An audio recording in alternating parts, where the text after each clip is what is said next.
this is Jill Simonello with Pickup Truck Plus SUV Talk. I'm here with Tim Esterdahl, and we are standing in front of the Hyundai Santa Cruz. And yes, we've already done a review of this, so this is not that. But Tim has just come back from the Maverick, the Ford Maverick press preview. He's driven both vehicles now. So what I wanted to do is kind of walk around this vehicle and talk about some of the differences between the Santa Cruz and the Maverick. Okay, and then I'll fill in the gaps on what my thoughts are. Yes. I'm gonna be helpful. Probably not, but let's go, yeah. So the big thing you're gonna notice is this has a much more modern design. And you know, from the grille to the overall styling, this is much more of a, as Hyundai likes to call it, an adventure vehicle. So this is much more of an adventure vehicle than you would get from the Maverick. The Maverick looks like a pickup truck. You know, it's just smaller. So in terms of styling, you know, you have the headlights that are reflective, that blend into the grille, that are similar to what we saw on the Tucson, and you have more angular lines as you move around the vehicle. And the biggest thing you're going to see here is going to be the side profile. And there's a little bit of, as Tim likes to call these, a buttress. Well, it is a buttress. A buttress. No butts in the video. But you have buttress here, and it has a little bit of an angle. And we were talking to the Hyundai folks, and the reason why they did that, as opposed to having more of an upright stance to it, is when you get into this back seat here, you have a little bit more headroom and a little bit more reclinability to the seat.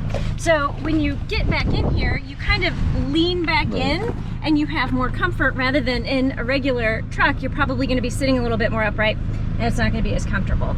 So that... And let me jump in there, because they're absolutely right. So the Maverick, what it does is it's more squared off back here, and Jill's absolutely right. In the rear seats of the Maverick, you have actually less leg room, and you are more upright. So she'd be sitting more upright, and there's less leg room there, because with the Maverick, you have a bigger bed. The Santa Cruz has a smaller bed, so you give you more interior space. I think that's a key difference if you do plan on taking people with you. Much more enjoyable back here in the Santa Cruz versus the Maverick. Yeah. So I just think that's interesting.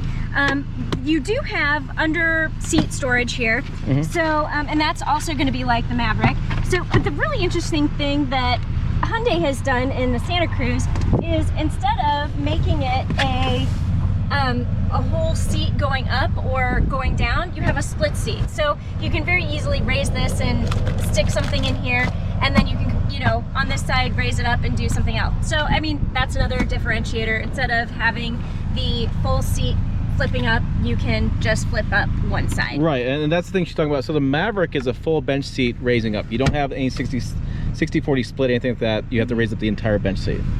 And I haven't sat in the back seat of the Maverick, but I do want to point out these seats are really nice and squishy. I would point that out too. So the Maverick has some really nice cloth interior, and they have some nice seats, but this is more premium. The front seats and the rear seats are definitely more comfortable for a longer distance trip in the Santa Cruz versus Maverick. Now, I'm not saying the Maverick is bad. I drove it for quite a long period of time. It's just more premium in this one. Yeah, so let's actually show that really quick. Well, before we finish the outside, I'm gonna wrap around the outside real fast. Okay. A couple key points back here is that we do have a smaller bed. It's still useful. You know, we do have under storage, which I hit or miss on that one, because if you have stuff back here, you can't get to it. But it is nice to store like dirty, or what do you say, smelly running shoes. Yes, my running shoes. So there's stuff up there, but the bed's about the same. Utility of these beds, I think that I want to say the Maverick has more utility because they have more built-in kind of different features. However, I'm a big fan right there. See that step? That step makes a big difference, and it's easier to get in the Maverick than it is, or even to get in the Santa Cruz than it is the Maverick. And then, I'm gonna point out you have an emergency release there. That's nice. Right, and the stock from factory tonneau cover that comes from the factory, you can remove it. It does take more work than you think, just because of the size of it. But I would say the smaller bed in the Maverick. The under bed storage is more interesting, and it's easier to get into the bed of the Maverick because of the step here in the bed. Like, that's nice. It's not a big tall truck. And then when you get in the bed, they've made some things. So they have storage here. This opens, you can actually put down a 32-ounce bottle on the back. You can store stuff back there. They have tie-down spots, and then they have these little grooves everywhere. So groove here is a 2x4 going across. You see a groove here. This is for another 2x4 to go across. You can actually build the bed up a little bit differently. And you have a 2x4 go across here, and that you can build your own bike rack. And what they do is they put QR codes here. And so QR codes, when you scan that, it can go to a video, and Ford has went out there and they tell you what to buy. They tell you what bolts to buy, how long to cut the pieces of wood, what you want to build. And so you go find your do-it-yourself projects and put those in the bed. Now in some versions of this truck, it does have a 400 watt, 110 volt plug. And if you watch my other video on that with the Tacoma, you realize kind of how useless that plug is. You really can't do a lot with that plug. All right, so here. Yeah, and especially when the tailgate's down. When the tailgate's up, it's free for all. It doesn't matter. You have basically 3 steps. They have so like three different. So this is lower than that. Right. Then you have that. Then you have this. So you have basically 3 ways to get in.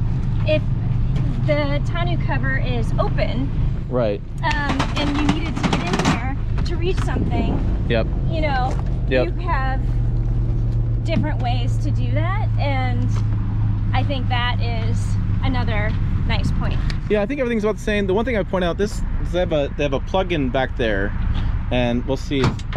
Jill, just turn those handles. You may be benefit if you hopped in. I don't know. So one thing to note is that's a 110 volt plug, but it's 150 watts. Yeah. In the Maverick, you have 400 watts. 115 watt. You're charging your cell phone. That's all the power you got. It's not very useful at all. You can barely do a coffee pot. So 400 watts is better, but still not that great. But just keep that in mind. If you're thinking about doing a lot of power stuff, you can probably run a very small compressor back there, and that's probably your max. Well, so another question for you with the Maverick. There are 2 ways to open this, and we have the vehicle on, so we don't have the key fob in our hands, but you've got like a little touchpad under here, and you can open it and it dampens, comes down. But the other really cool thing is if you have the key fob, the vehicle is off, it's a power open tailgate. Right. Does Maverick have that? Nope. Okay. Not that I remember seeing. I mean, I don't remember seeing it on key fob at all. And it just was walk back and you press it and drops. I mean, same dampened tailgate, no issue there, no difference there, same dampened tailgate, but I don't have it in the key fob. Does the Maverick have the tonneau cover? The Maverick has the tonneau cover accessory put on from the dealership. Okay, so this is factory installed. That's factory installed, yep. And that's dealer installed. Yep. Let's go talk about the front because that's the big difference. Okay, I was gonna say, does the Maverick have a little window in the back? Yes, a little window in the back, a bigger window actually. So that's that's a pretty small window back there.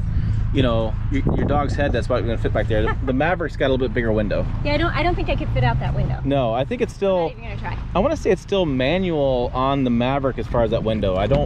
It may be powered, but you want to go ahead and hop in your side, or you want to hop in the driver's side, whatever you want to do. My side. But I think it's important to show that, you know. I think the biggest difference customers are going to see is when you're inside this cabin. This is just more premium. If I were to, you know, it's shaped more for the driver, and you have these swooping lines and such. I mean, it's still a nice, you know, Maverick's still a nice cabin. I don't want to get people the wrong opinion of that, but it's still a nice cabin. But the Maverick or the Santa Cruz is definitely more premium. You do get a shifter, right? So I have a console shifter. In the Maverick, I have a turn dial shifter, and I like this more than a turn dial because it's, even though I take up more space with it, it's more.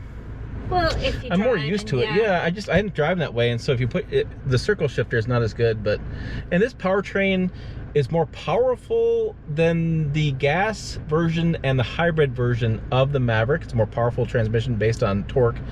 But I think the Maverick hybrid is just as good because the electric power on demand, and it's where that torque curve is. And I thought the Maverick drove really well. I think this drives really well too. So I would say this probably drives a little bit better. I would say, I think the biggest difference, I would say, all right, look, this was more premium. Yes. It drives a little bit smoother. Okay. It's a little more powerful, and it's more money. Yeah. And it's more set up for a crew cab for having 4 people back here. The Maverick can do 4, but it's not as set up for. It's got more utility in the bed. I think the bed is more useful in the Maverick than this is, just because it's a little bit longer shape, a little bit deeper as far as the bed. But I think it just comes down to lifestyle. It's very, very, very competitive vehicles. Yeah, well, you know, and the other thing I want to point out is this is an upper level trim for the Santa Cruz that we're in. So this is the up level screen. You've got some, I believe this is not actual leather. I think it's more of a leatherette seating surface, but you have the heated and cooled seats. Right, which are right there. Does Maverick have cooled seats? No, I think it's got heated seats, but I don't believe it's got cooled seats. Okay, but you know, and so this is an up level trim, and so you've got more amenities here. You've got Apple CarPlay, but in this trim it is not wireless. Right. It is wired in. On the base trim, this is one of the weird things that is Hyundai right now. The base trims with the smaller screen have wireless Apple CarPlay, which is not an option with the Ford Maverick. And don't quote me on the cooled seats. I don't believe it does. I don't recall it having cooled seats, but people are gonna blow me at the comments if I make any mistakes. I'm double check that, but I don't believe it does. And it doesn't have this. You know what the Maverick doesn't have? It doesn't have these styling pieces, right? It doesn't have this kind of styling. It's just more of a utilitarian, I would say, overall as a truck. I mean that's fine. It's you know what's great about it is consumers have choices, which I'm always a huge fan of. I like choices. Choices are good. Absolutely. I have not driven the Maverick yet. I've seen it. I've sat in it. We did a walk around at the Chicago Auto Show.